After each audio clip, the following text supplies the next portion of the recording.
Hi guys, hope you're fine. Donc on se retrouve une autre fois sur ma chaîne YouTube. On va continuer avec la série du Residana. Donc cette fois-ci, je vais vous parler des fautes à ne pas faire. Donc je vous avais choisi 6 fautes que j'ai déjà fait. Donc j'espère que vous n'allez pas tomber dans les mêmes. J'espère que ça va être bénéfique pour vous.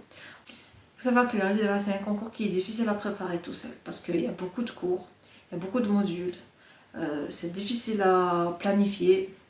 C'est difficile à être résilient, c'est difficile à avoir toujours la motivation au haut. On est des êtres humains, donc on a des hauts et des bas.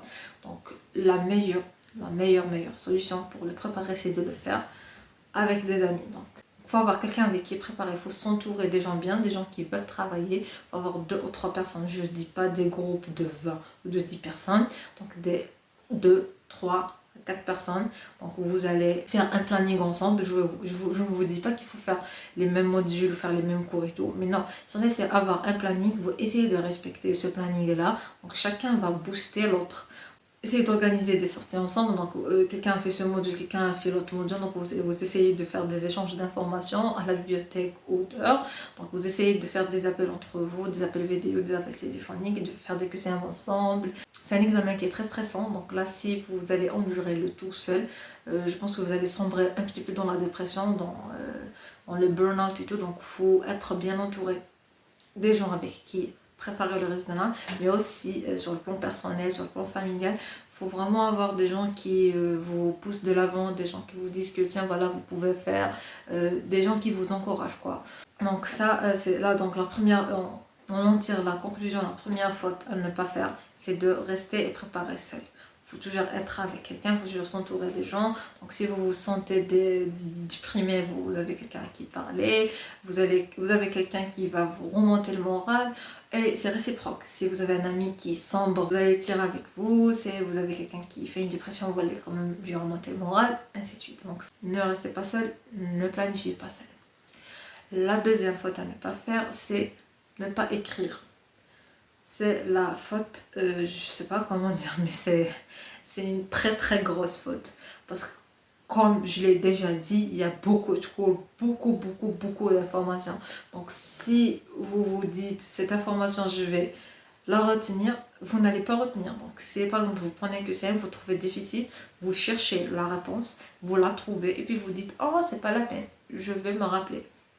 Non, malheureusement vous n'allez pas vous rappeler. Donc il faut vraiment écrire cette réponse là. Écrivez-la sur le QCM, post-it, tapez-la sur le mur, sur la porte, où vous voulez, mais écrivez parce que votre cerveau il va oublier. Notre cerveau il est fait quand il est fait ainsi.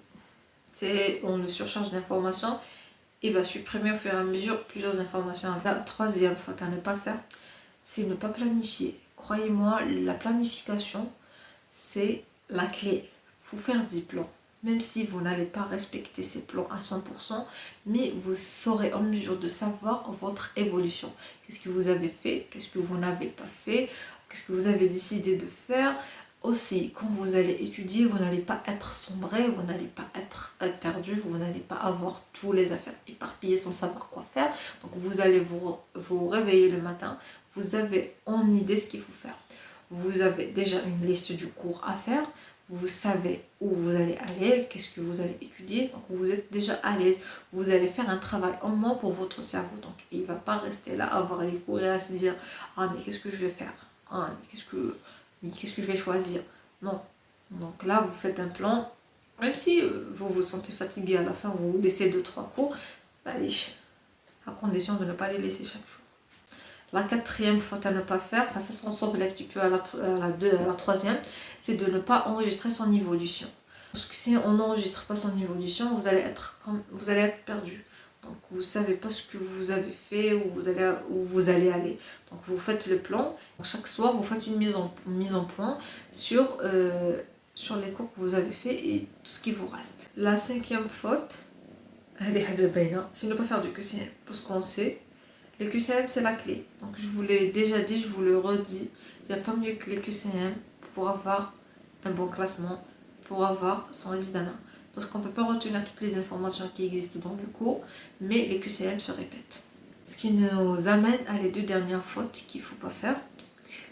L'avant-dernière, c'est de ne pas prendre de pause. quand vous vous sentez en surménage, prenez pause. Sinon, vous allez sombrer dans un burn-out puis dans une dépression.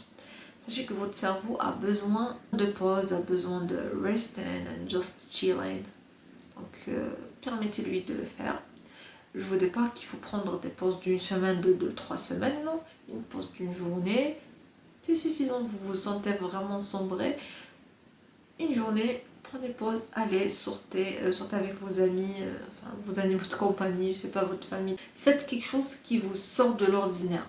Ne faites pas une pause pour rester à la maison. Non, genre, allez changer d'air, je sais pas, aller au cinéma, aller au parc, faire un pique-nique et tout. Mais faire quelque chose qui vous sort de l'ordinaire, qui va charger votre énergie. Pour la dernière faute à ne pas faire, c'est lâcher le dernier mois.